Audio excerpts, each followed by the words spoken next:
Hey, what's up, guys? We are back again with the best deck in Clash Royale. Every single pro player is playing this deck in grand challenges, tournaments for lots of money, and global tournaments. When all the money is on the line, people trust this deck because it has the best card in the game, the Archer Queen, that goes invisible and gives you an insane amount of value. The Royal Delivery and Cannon, which are incredibly cost efficient on defense, and then a fast cycle with Skeletons, Log, and Fire Spirit, so no matter what your card cycle is, you're not going to have problems. If you don't have Archer Queen maxed out and you want to play this on ladder, make sure to run Musketeer. It will still be a super strong deck. I've learned a lot of pro tips playing this deck, and I can't wait to show them to you. So let's go jump straight some games and assert dominance. I upload daily videos on the channel, so make sure to subscribe so you never miss out. Lots of love to everyone that's using credit code SIRTAG to support the channel. All right, let's see if we can keep up the win streak. We've been crushing people today, and I love the queen. So I want to relax, wait, and chill. Also, I don't know if you guys have noticed this, but in the bottom right corner, when I was about to drop the Archer Queen, there's a little bit of a sparkle on the champion or hero cards. So you guys got to pay attention to that. It's like it's giving the Archer Queen even more recognition. The fact that no other cards get those sparkles and shines like the Skeletons, I feel like they deserve it. They've been in the game longer. They put in so much more work for a longer period of time than the Archer Queen, but they don't get the benefit of the sparkles. See, that's just unfair, Clash Royale. What you doing out here? I'm going to go for a Royal Delivery on top of the Baby Dragon. He's going to go in for a lot of spam here. Dude, I'm not scared. I mean, that's interesting that you want to go in for a Battle Ram. You're wasting a ton of elixir. That's a +1 trade for me. The Baby Dragon also dies on a -1 trade for our opponent too. You know what? I had to go for a Fire Spirit. I need to shut up real quick because that was a negative trade, having to go for the Fire Spirit and that. A lot more elixir than I wanted to spend. That was a 4 for 4 instead of dropping a +1. So it wasn't negative, but yeah, it could have been a lot better. The Skeletons. Gonna be able to pull. Yeah, yo, he misses the zap. That's awesome. And then the mini packet doesn't even kill. So I can go in for split royal hogs. And what this does is the little piggies on the right-hand side and left-hand side both have to be dealt with. These baby dragons and electro wizards. Oh, I can log and I can kill. I can log and I can kill. Please, please, please, please. Archer Queen, go invisible. 0 HP Archer Queen on the tower, baby. No zap and cycle. Get destroyed. Get melted. See, this is why. This is why she has the sparkles. I understand. I get it. I feel it. I feel it, you know? It's just a little bit unfair. Just a tiny bit. It's so crazy that you can do that amount of damage in a split second because your card goes invisible and your opponent just can't touch it. It's like, I don't know. There's never been anything like that in Clash Royale before. For the first time ever, you can just watch as your opponent's dreams get absolutely spontaneously combusted. Also, Bandit's going to go backward instead of walking onto my tower. And then we can maybe even finish off with the Queen again. Yo, we're going to use the Queen ability. It's going to melt faces part 2, dude. Look at that. She's going to... Oh, my gosh. No damage zone. No damage zone. Mini P.E.K.K.A. will, though. Mini P.E.K.K.A. going to hurt. Mini P.E.K.K.A. going to hit. Mini P.E.K.K.A. going to throw a fit. Wow. He's got a Mini P.E.K.K.A. and a regular P.E.K.K.A. Yo, what you doing with that? It doesn't matter. Royal Delivery cleans it all up. On the house, baby. Shut down, annihilated, trounced. See you later, alligator.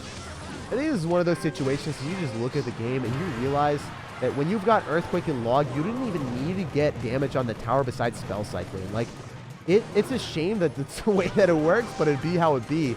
I can go in for a high cannon here, and the reason why we're going to do that is so when the bottom ramp pops, the barbarians have to take a long time to get towards my tower. That's one thing that most people don't know. If you drop like a furnace up high, it's better to drop the furnace there than dropping a furnace near like the middle of the map, because you don't want the barbarians to ever get close to your tower, and that's the way of ensuring it. So yeah, GG, well played, peace out, and we'll go to the next one. We'll keep vibing our way through. This deck is so dominant. Let's get it. So I'm going to go and start off the game with a Fire Spirit. Yo, Hades, you're going to burn up, bro. It was meant to be. Oh, I guess not. I guess he's going to shut me down and force out an Earthquake early on. So now he probably knows what my deck is. Whenever you see Earthquake in grand challenges later on, you know that your opponent probably has Royal Hogs, Earthquake Cycle with a fast Archer Queen. So I'm going to split up my Hoggies if possible here because, you know, I don't feel comfortable with this man potentially having a Mega Knight. So rather divide and conquer and split up my opponent's attention. Oh, also, the Archer Queen, I'm not going to drop the ability until the Mega Minion is about to pounce. So then we're able to kill the Mega Minion. Look at that. The Mega Minion is just not able to touch us. She sees it, but she can't touch it. Archer Queen too strong. Maybe I can go for a Fire Spirit on the left-hand side. Ooh, yeah. Also, they have to see the Archer Queen because, like, the camouflage, I can see it. So why would the units not be able to see it, right? They just know that they can't touch it. I don't know. There's just some, like, forbidden law outlawing them being able to do any damage to it. Because, like, you can see the shadow of the Archer Queen, but she goes invisible. It's not like the enemy can't see it anymore. All right, I need to go in for Archer Queen ability. If we can kill the mini P.E.K.K.A first, that's awesome. That's definitely optimal if we can log last possible second. Yo, the bats are going to get destroyed by the Archer Queen too. Oh my goodness, that was ridiculously good on us. Every single interaction went perfectly, and now I can go for Royale Hogs and split it again. And then I think I have enough for another Archer Queen ability. If he doesn't go for arrows here, I'll go and pop the ability. But I want to split up my piggies again because if I can get damage to the right-hand side unchecked, because he's just going to drop the bomber on the other side, we're vibing with it. Also, he kept spamming abilities. He kept spamming the emojis. So we're going to make sure that we mute this man because he was a sadistic, sinister stir trying to distract me out here. Remember, he's got Skeleton Army with Golem, so he's going to be one of those players that just continuously spams no matter what the situation is. Not a huge fan of our spot, but I will Earthquake on top of the tower to do some damage here, and then I can get a cannon down as well. Reason why I did that, opposed to anything else, is because I needed to save my log. I think I need to save the log. I'm going to use the Archer Queen with Skeletons to finish off the mini P.E.K.K.A and separate it. If we can kill the mini P.E.K.K.A first and foremost, I think that is the scariest card. I'm going to Royal Delivery afterward. I don't need to go in for a cannon just yet. I might want to later. I'm going to go in for a Earthquake on the Skeleton Army that will inevitably be dropped, and then I'll win the game off that. So the only thing that was scary was the bomber connecting to my tower. But if you separate your cannon and space it out as much as you possibly can from your Archer Queen, you will always defend against Golem pushes. This guy was so tilted, and now he continues to spam at the river. He doesn't even know what he's doing anymore. He's hoping that I disconnect or something. He's hoping that I rage quit or I drag glitch and I can't drop my cards. GG, well played, and peace out. We're going to unmute to see how salty this guy is. He's been laughing the entire time. I muted him earlier. He is non-stop salt. If you guys put him in a bathtub, he would be full of Epsom salt, and they would never be able to soak up his wounds. This man, he is an incorrigible spot where he is furious. I guess it makes sense. His name's Hades after all. He's probably in his own personal hell. Here we go. We got a game against Razor. We are ready to cut through any line of his defenses real fast. Whenever you've got Archer Queen, they can't stop you. Usually, Archer Queen will spread them thin, so then the Royal Hogs Earthquake can break through the building, and then you just take towers. So, I'm playing against Knight. This could be a graveyard deck. It could also be... Ooh, I wasn't ready for that. I was going to say graveyard or a log bait deck, but this man is whipping out a Knight Hog Rider deck. I usually only see a Valkyrie with a Hog Rider. So, yeah, it's a different experience for me. Maybe our Archer Queen can lock onto the tower because the Knight is out of cycle. Yo, we got back to Knight, but it doesn't matter. It's Knight's out for the Knight. He's going to go back towards the Royal Hog, so it wastes so much time, and time that he could have spent getting up close and personal with the Archer Queen. So since he walked further away, took longer for him to come back, and then Archer Queen got more damage in the process, and we are currently up a 500 damage lead in the right-hand side and 400 in the left-hand side. So we'll take what we can get. I'm going to go in for a cannon. Ooh, this is a little bit risky because there's a chance he could fireball it. Maybe I should have dropped it up a little bit higher. It is what it is. Should be able to shut it down without him earthquaking or dropping a zap on top of the cannon, so that's good for me. I always am hesitant of dropping the Archer Queen in the back right now because there's a chance he's got lightning, there's a chance he's going to have rocket, but it's working out for us, so I'm not going to question it. Oh, Royal Hogs in the middle, split it up because when he bomb towers, I don't want him to be able to hit everything at once. You're going to have to divide and conquer and pick what piggies you want to finish off. Also, our Archer Queen is going to kill his. Look at that. Oh my gosh, he has to go invisible and burn the ability and then take damage on the tower. See, I don't know what the right play is there for him. Because now he doesn't have the ability for offense. It gets fully countered by a log. And you might think, like, okay, it might have been better for him to just not use the ability because it wastes elixir. And he wouldn't have taken tower damage there. I think tower damage is a more precious resource than keeping that alive. Okay, what I've learned when you're playing cannon is you need to drop your cannon in the other side and then push the Hog Rider to the other lane. So I'll show you guys that in the future when he goes in for the next Hog Rider Earthquake. I didn't know if he had Earthquake or not, but now I do. And we'll be able to fully counter it and take no damage because he's not going to be able to use the Earthquake to get on top of our cannon. So I'll show you guys the placement right here. Oh, no, did I push it? Okay, I need to push it. Yeah, there it is. So the skeleton's often in the corner. Push it to the other side. So he went in for an Earthquake, and he just hit the high cannon. Smart decision on our opponent's end. Not being able to get tower damage there. He realized that I know the right placement, and he didn't mess with me. He's a really good player to do that, to be honest. So Archer Queen will be able to finish off the Knight. I can log on top of the Knight too, and then maybe he's going to go for his own Archer Queen or Hog Rider. I don't really care. He'll go for another high cannon here. He misses the Earthquake. Okay. He thought I would drop it lower. I'm not about that play, man. I will never do that. Wait, if he goes in for a high bomb tower, it's going to get crucified by the cannon. So good stuff for us. Just keeping up the Earthquake cycle is good for me because I'm in the damage lead, so that's all I need to do here. I'm going to Fire Spirit again to keep up the aggression. If he goes in for a Knight and he goes in for a Hog Rider, we're going to go and push it. We're going to push it every single chance that we get. Make sure that he misses it. Notice that cannon placement. One tile off to the right-hand side or left-hand side when it's in the right-hand tower. That's the spot that you have to do. And then you skeletons in the corner and it pushes it every time. So I'm going to just keep doing that. And that's how you win matchups that are mirror matchups. Or not even mirror matchups like a Hog Rider with Earthquake. The mirror matchup of Earthquake versus Earthquake. You drop that cannon placement. You push their win condition off to the side. One tile with skeletons or Fire Spirit. And then you're able to fully counter them. Don't know? Now you know. That placement is imperative.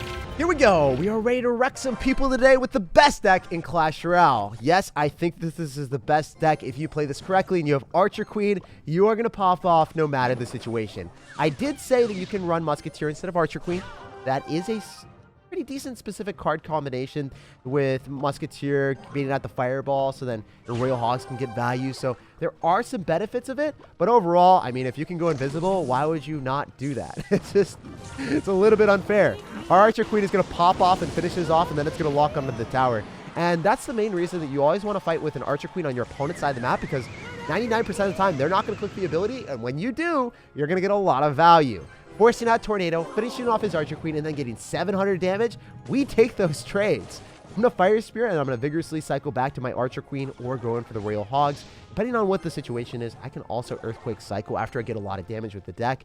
And that's how it works, you know? You go in for your Archer Queens, you defend with cannons and Royal Deliveries, you go in for Royal Hogs, and the defenses are just pretty much automatic if you've played the game a lot. It's one of the easiest decks to defend with. Whether you're dropping a cannon just to pull things for a 3 elixir investment, or a Royal Delivery to shut down a minion horde, or a Sparky, anything that's dropped at the river, I think that Royal Delivery cleans it up quickly. It's one of the most underrated cards in Clash Royale for that reason. So I'm going to Royal Delivery here, and I'm going to Fire Spirit, and then I can Skeletons afterward, and I think I can get an Archer Queen on the map. And the reason why... the reason why I was going to say that is, like, I should be able to shut down the Valkyrie and then get counter push. But this guy's got Expo. So easy. If you ever play against an Expo deck and you've got an Archer Queen, Royal Hogs deck, and you've got Earthquake, all you have to do is identify the deck, keep your Earthquake in cycle and your Royal Hogs in cycle. Your Earthquake and Royal Hogs, they never get damaged with the Expo, and then the Earthquake gets damaged on the tower at the exact same time. So this game is automatically won.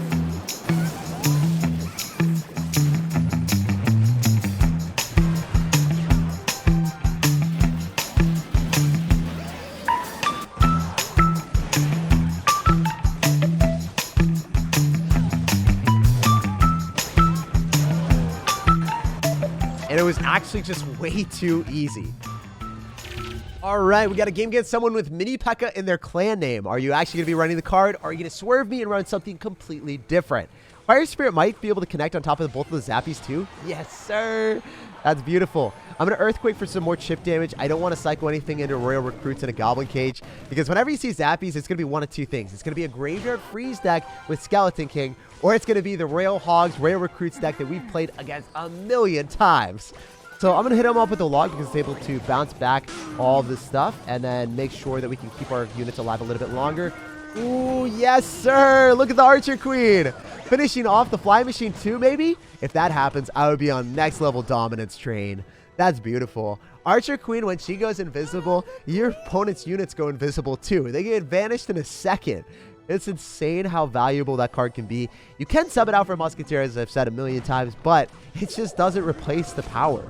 Maybe we can get the Royal Hogs to do enough damage here that even if he activates King Tower, it wouldn't matter. Dude, he missed the Fisherman too. He's so tilted that he got 0 damage early on. That's what this deck does to people. Oh, you know what? If I go for a Royal Hogs counter of Royal Delivery and the log, he barely even touched me. And then I can go for Archer Queen at the river because I don't think he has enough elixir for the Royal Recruits. Maybe I'm wrong here. Maybe I put my elixir in a bad investment. But I firmly believe in the Archer Queen's power. If you have the chance of dropping Archer Queen at the river and your opponent doesn't have a counter, you're always going to swindle them like 500, 600, 700 damage. It just doesn't feel right. It's one of those cards that I think that Clash Royale needs to nerf urgently. If I get Royal Hogs down when he goes in for recruits, he's going to lose his tower and he'll definitely lose the game. Perfect timing, amazing moment, because our opponent couldn't go in for the Goblin Cage, didn't have enough elixir after dropping a 7 elixir investment in the back, and we just took that opportunity. And if I defend this, I will win the game. So I'm going to go for cannon here. try to get an Archer Queen down to the left-hand side if possible, and then going for a Royal Delivery here. For that's what we're going for. I just want to go for the Royal Delivery in the lane that he's spamming most of his stuff. The zappies won't matter that much. Actually, I didn't even have to use Archer Queen ability. I didn't even get to use Archer Queen ability because the zappies kept resetting me. You know what? We've definitely won this one. That was a stellar defense. If you guys haven't done that before, use the cannon a little bit lower so that the flying machine has more trouble sniping it, and you'll walk away with glorious wins. That was pretty funny how the fisherman decided to go and pull the Archer Queen that was invisible, and then the Archer Queen's like, hey, thanks for pulling me closer to all the units I want to finish off. If you enjoyed, make sure to like the video, subscribe for more content, and have an awesome rest of your day.